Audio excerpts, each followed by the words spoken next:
Welcome to Thinking Deeper by 6-7. In the next 30 seconds, I want to set the stage for you. Imagine a single room where devout believers, a Presbyterian pastor, a practicing Muslim, and a Hindu sit down face-to-face with modern Satanists and staunch atheists. We are plunging straight into the center of humanity's biggest questions: the fundamental nature of God, the reality of the afterlife, and the absolute origin of human morality. And the ultimate twist of this entire conversation, we're going to discover how sometimes the most profound common ground is actually found between diametrically opposed worldviews. Yeah, it is. It's an incredibly rich setup. We're looking at a curated transcript from a Jubilee Media discussion today, and it captures these deeply contrasting groups confronting each other's core beliefs in real time. It's intense. Right. And our mission today is to impartially unpack these differing perspectives. Right. We are going straight into the heavy material, heavily evaluating the contrasting views on God and atheism and Satanism based on the provided Jubilee Media transcript. And we're doing this entirely without taking any sides. We just want to hold a mirror up to these ideas and see what they reveal about human nature. Oh, and if you like my channel, please subscribe and hit the like button. Because whether you are deeply religious, a committed atheist, or just insanely curious, this exploration of human belief affects how you and I interact in society every single day. Absolutely, because when you strip away the cultural labels and, the inflammatory titles, these individuals are really just debating the foundational framework of how we decide what is right and wrong. They're trying to solve the exact same puzzle. But using completely different sets of instructions. Exactly. Completely different rule books. Okay, let's unpack this. Starting with one of the most polarizing, emotionally charged concepts in human history, the afterlife. And specifically the concept of hell.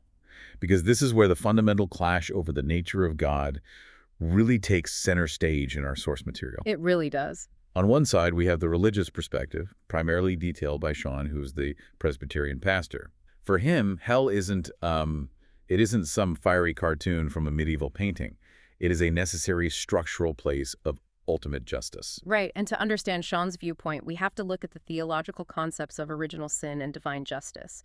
In this specific Christian framework, humanity is inherently flawed or fallen, having accrued this sort of cosmic debt, and God's gift of grace, which involves sacrificing his own son, is the ultimate payment for that debt. The ultimate profound payment, yeah. Yeah, and because that gift of grace came at such an incredibly high price, rejecting it has massive consequences. I mean, in this worldview, if you refuse the ultimate payment made on your behalf, the only remaining option is to face ultimate justice. The scales simply must balance. But the atheists and Satanists in the room reject that premise entirely.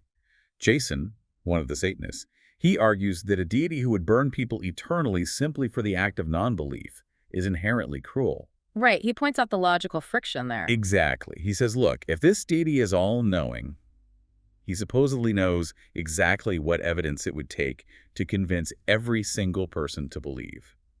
By choosing not to provide that specific evidence and then punishing people forever for not believing for her, Jason argues the deity acts inhumanely and is therefore just not worthy of worship. Yeah, and there was that specific exchange that really caught my off guard regarding that concept of the high price. Oh yes, the weekend concept. Yes, Sean says God gave up his son at a massive cost, and the Satanists immediately retort with, he gave up a weekend. He gave up a weekend. It's such a sharp quip. It is, and what's fascinating here is the underlying disconnect. When you look closely at that exchange, they aren't just debating scripture, they are having a fundamental disagreement on the very definition of fairness. Yeah, let's break down those definitions.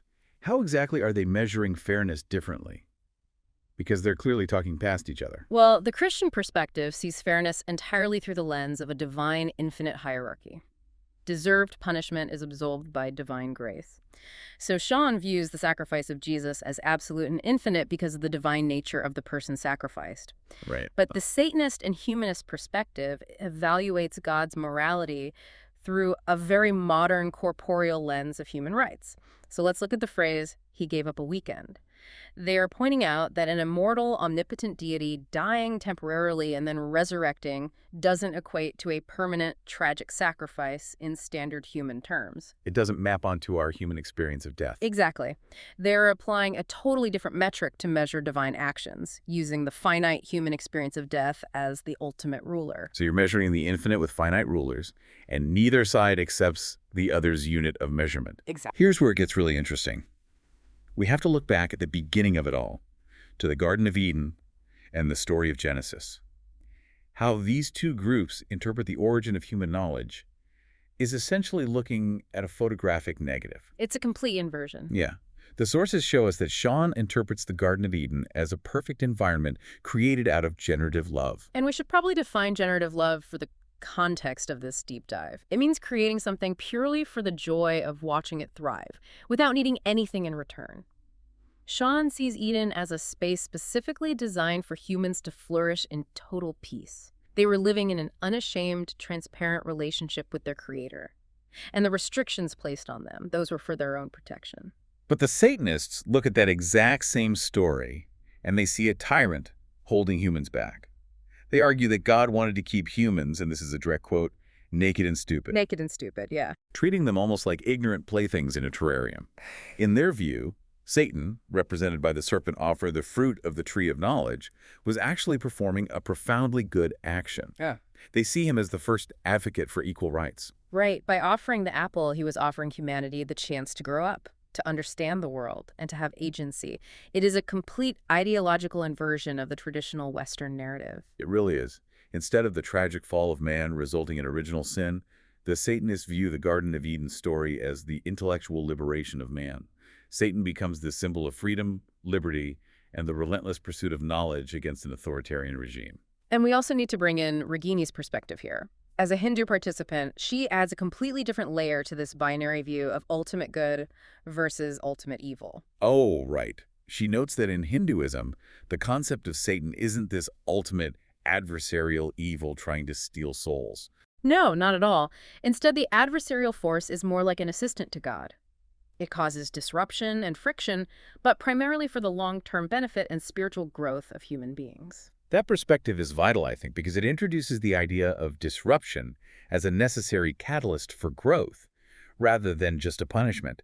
And it naturally helps clarify what modern Satanism actually is, at least as represented by the individuals in this Jubilee video. Right, because modern Satanists, like those from the Satanic Temple, do not literally worship a pitchfork-wielding supernatural entity living in a fiery underworld. They are atheists. But let me play devil's advocate here. No pun intended. If these modern Satanists just want to promote humanism and empathy and critical thinking, why use the most inflammatory symbol possible? Doesn't adopting the name Satan intentionally alienate the exact people they might otherwise be able to have a constructive dialogue with? Oh, it absolutely alienates people, but that is entirely the point. There is immense psychological power in reclaiming a cultural villain to challenge systemic norms. By adopting the most shocking symbol available in a Western Christian-dominated society, they force a very uncomfortable conversation about the separation of church and state. The provocation. Exactly. It is a provocative stress test for religious pluralism. If a city council allows a Christian monument on public grounds, the Satanic Temple will demand equal space for a statue of Baphomet. They use the shock value of the symbol to force society to either uphold true religious equality or admit their hypocrisy. Which totally reframes the entire approach from spiritual worship to political activism. Yes. And that naturally brings us to the question of purpose. Without a divine authority prescribing meaning, how do you orient your life? Amr, the Muslim participant, and Sean both express how they find immense grounding comfort in having a higher purpose. They explicitly bring up the global pandemic as an example in the sources. Right, that was a very poignant part of the discussion. Yeah, because when the world was plunged into chaos and fear, knowing that life is about more than just our immediate physical survival provided them with a massive source of strength. We can see a deep psychological comfort in the concept of submission to a higher will, which is a central tenet of Islam as Amr explains it. It provides a structured framework for understanding chaos, for understanding suffering, and the seemingly random tragedies of life. If there is a grand design, then the pain has a purpose, even if we cannot comprehend it. But the skeptics in the room push back against that comfort. They see a prescriptive higher purpose as incredibly restrictive. One of the atheists describes it as feeling like someone pointing at you from the sky and saying, I choose you and you're going to do this specific thing. Yeah, instead of finding that comforting, they find it suffocating. Exactly. They argue that you don't need a grand cosmic directive to be a good person. They advocate for the idea that taking care of yourself first naturally leads to balance and cooperation in society, rather than anarchy. We are really looking at the classic philosophical debate between top-down morality and bottom-up morality. Top-down morality suggests that the rules for human behavior must come from a supreme creator down to us. Without those divine laws, humans would just descend into chaos. Right. But bottom-up morality, which the Satanists and atheists advocate, argues that morality evolves organically from human beings. Because we are social creatures, we learn that empathy, cooperation, and reducing harm to others were simply the best ways to ensure our own survival and the survival of our community. And to ground that philosophical debate in our daily reality, Regini brings up a brilliant, relatable anecdote. She talks about being at the grocery store during the peak of the pandemic and watching a man hoarding over 10 packs of toilet paper. Oh yeah, an image we all remember vividly. We've all seen it. She uses this to illustrate a nuanced point about human behavior outside the binary of absolute good and absolute evil. Because the psychological mechanism at play there is the tension between biological survival and community ethics. Right, she points out that the act itself was wrong, obviously, because it directly deprived others of resources they desperately needed. But she argues that the man hoarding the paper wasn't inherently an evil, malicious person. Fear had simply overridden his community ethics. He was in survival mode. Yeah, he was acting out of a desperate, localized need to protect and care for his own immediate family. In his own mind, in that moment of panic, he was doing the responsible right thing. If we connect this to the bigger picture, it reveals a profound irony in how these different belief systems operate in practice. Throughout this Jubilee transcript, the religious participants draw their moral motivation from a divine calling, right? A desire to reflect God's love or an adherence to divine justice. Right. While the atheists and Satanists draw their moral motivation from humanistic empathy, evolutionary biology, and a desire to reduce suffering in the present moment. So the source of the moral motivation could not be more different. But the output. The output is the daily desire to be actively good, to help your neighbor, to practice charity. It is surprisingly identical. Both sides emphatically agree that being a good person isn't just a passive status. It is a verb. It requires active, daily micro-actions of kindness. Exactly. The day-to-day looks almost the same. Which begs the question, right? If the daily output of these deeply opposed systems is so positive, if everyone just wants to practice kindness and cooperation, why do the atheists and Satanists feel the need to push back so aggressively against religious institutions? And that question leads the discussion directly into the darker legacy of religion. Yes, it does. There is a shared consensus among everyone in the room, believers and non-believers alike, that organized religion has caused immense historical harm. The sources mention the Crusades, the witch trials, the systemic suppression of science, and the fueling of major territorial wars. The historical harm is acknowledged openly across the board. The atheists argue that religious dogma often acts as an accelerant. It flares up political and tribal conflicts, making them significantly worse because the conflict is suddenly framed as a divine mandate. A holy war. Exactly. And it is important to note that the religious participants, like Sean, do not shy away from this.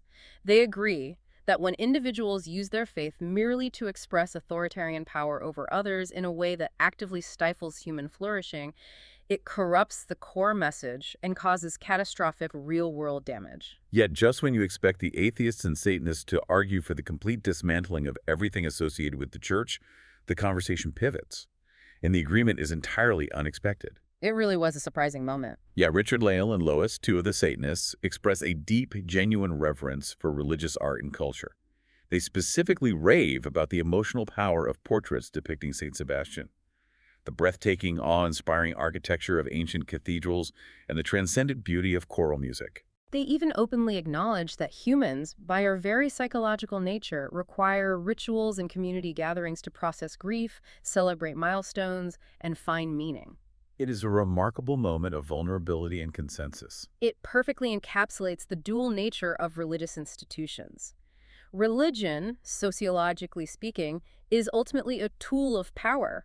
And like any tool, it is an amplifier. It doesn't necessarily invent human behavior out of thin air.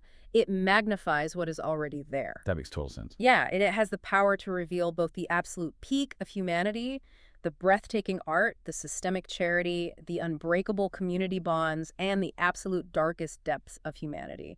The holy wars, the bigotry, the brutal suppression of outgroups. And that brings up a very tricky word that gets tossed around constantly in these societal debates. Respect. We always hear people say, I respect your beliefs. Ayer, representing the Islamic perspective, mentions a beautiful teaching from the Quran regarding this. Yes, a very famous passage. He cites a chapter that essentially translates to, Your religion is for you, and my religion is for me. It is a theological call for peaceful coexistence, acknowledging differences without demanding assimilation. It is a beautiful sentiment for civic harmony. However, the Satanist perspective offers a very sharp, uncompromising critique of this common concept of respect among major exclusive religions. Right. They argue that when people of differing absolute faiths look at each other and say, I respect your religion, it is often just a polite societal platitude masking a much harsher reality. The critique is that internally, a devout believer of an exclusive faith, a faith that claims to be the single path to salvation, must inherently believe that everyone else in the room is fundamentally wrong about the most important question in the universe. Right. If you believe your holy text is the absolute literal truth, then saying I respect your religion is just a polite way of navigating a dinner party while internally believing the other person is tragically mistaken or damned. It highlights the unavoidable tension between civic harmony and theological absolute truth. You can deeply respect a person's legal and human right to hold a belief, but you cannot intellectually respect the belief itself if it directly contradicts the core mechanics of your own universe. Because they're mutually exclusive. Exactly. For the atheist, respecting the belief in a literal hell is intellectually dishonest, and for the devout believer, respecting the belief that the universe is a random, godless accident is equally impossible. It is such a raw, honest moment in the transcript. It strips away the superficial politeness we rely on and forces you to look at what tolerance actually requires in a diverse society. It isn't about pretending all ideas are equally true. It is about choosing not to destroy each other, despite believing the other side is entirely wrong. Well said. So what does this all mean? We've looked at the terrifying concepts of the afterlife, the origin of knowledge in Eden, the primal drive to be good, and the heavy, bloody, yet beautiful legacy of religious institutions. And the overwhelming takeaway from evaluating this source material is a beautiful sort of irony. The irony lies in the destination compared to the journey. We are looking at vast, seemingly insurmountable theological differences. These are the exact types of differences that historically have started centuries of war.